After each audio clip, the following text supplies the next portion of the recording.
So it may not have been that bad, but it does hopefully provide the kind of stress you feel towards Wide Bay Bar. Every cruiser along the way north is generally talks about it.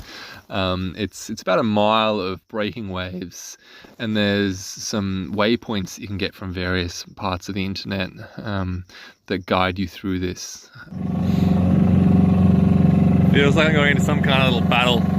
There's all these like motorboats. I just saw a yacht go through the front line.